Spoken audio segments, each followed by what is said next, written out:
নমস্কার বন্ধুরা, সবাই কেমন আছো? আশা করি সবাই ভীষণ ভালো আছো। আজকে আমার রান্নাঘরে অর্ডার এসেছিল চিলি চিকেন আর ভেজ ফ্রায়েড রাইসের। চলো তোমাদেরকে একটু একটু করে দেখিয়ে নিই কীভাবে আমি রান্না করে ডেলিভারি দিলাম। খুব ছোট্ট ছোট্ট কিছু ক্লিপ নিয়েছি। প্রথমে বোনলেস চিকেনগুলোকে নুন আর লেবু দিয়ে ভালোভাবে ম্যারিনেট করে রেখে দিলাম খানিকক্ষণের জন্য। তারপরে সেটাকে ধুয়ে ফেলে দিয়ে আধ ঘন্টা কি 1 ঘন্টা পর নুন, লঙ্কা গুঁড়ো, ডিম, সাদা তেল, সয়া সস, গোলমরিচ গুঁড়ো, আদা রসুন বাটা দিয়ে ভালোভাবে ম্যারিনেট করে রেখে দিলাম ঘন্টাখানেক মতন, যাতে ডিমের সাথে চিকেনটা মিক্সড হয়ে খুব নরম আর সফট এবং জুসি হয়ে যায় চিকেনটা। তো আজকে অর্ডারটা ছিল দাঁইহাটে। আমি ছিলাম আমার শ্বশুর বাড়িতে। যেহেতু দাঁইহাটের অর্ডারগুলো আমি দাঁইহাটের বাড়ি থেকেই রান্না করে দিই, তো আমি সকাল সকাল একদম চলে এসেছিলাম দাঁইহাটের বাড়িতে। আর তোমাদের সাথে গল্প করতে করতে আমার ম্যারিনেটটা হয়েও গেল। তারপরে আমি কিছুটা পরিমাণে কর্নফ্লাওয়ার দিয়ে এক এক করে আমি চিকেনের পকোড়াগুলোকে সব ভেজে তুলে নিলাম। 3 থেকে 4 ব্যাচ মতন আমার পকোড়াগুলো ভাজতে সময় লেগেছিল।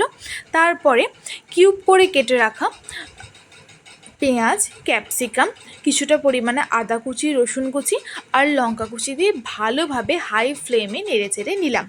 তারপরে আমি এখানে যে সসটা রেডি করে রেখেছিলাম আগে থাকতে, chilli sauce, soya sauce, tomato sauce, vinegar, চিনি, নুন দিয়ে, তো সেই সসটাকে ভালোভাবে দিয়ে চিকেনের পকোড়াগুলোকে দিয়ে ভালোভাবে মিশিয়ে নিয়ে আমি একদম রেডি করে নিলাম ধনেপাতা কুচি আর জল দিয়ে খানিকটা গ্রেভি মতন।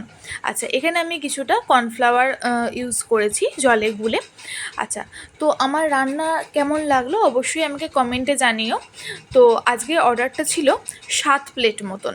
প্রথমে একজন দিদিভাই আমাকে 3 প্লেট ফ্রায়েড রাইস আর 2 প্লেট চিলি চিকেন অর্ডার দিয়েছিল। তারপরে আমি ফেসবুক এবং হোয়াটসঅ্যাপে পোস্ট করাই আর একজন দাদাভাই বাকি অর্ডারটা দিয়েছিল। তো এরপরে আমি চলে এলাম ফ্রায়েড রাইসের প্রিপারেশন করতে। এখানে সবজিগুলো প্রথমে ভেজে নিয়ে তারপরে কাজু ও কিশমিশ দিয়ে ভালোভাবে নেড়েচেড়ে নিলাম।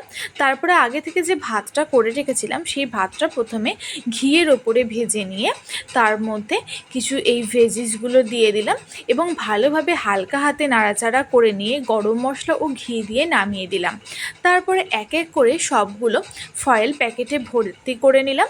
তারপরে আমি ডেলিভারি দিতে চলে গেলাম এবং ওই যে দাদাভাইয়ের অর্ডার ছিল সেই দাদাভাই নিতে এসেছিলো আমার বাড়ি, তাই সেইটার আলাদা করে কোনো ক্লিপ নেওয়া হয়নি। তো আমি যে ডেলিভারিটা দিতে গেছিলাম সেই ক্লিপটাই তোমাদের সঙ্গে শেয়ার করে নিলাম। তোমরাও যদি বাড়ি বসে এই ধরনের হোমমেড খাবার ডেলিভারি পেতে চাও অবশ্যই আমার সাথে কন্ট্যাক্ট করো।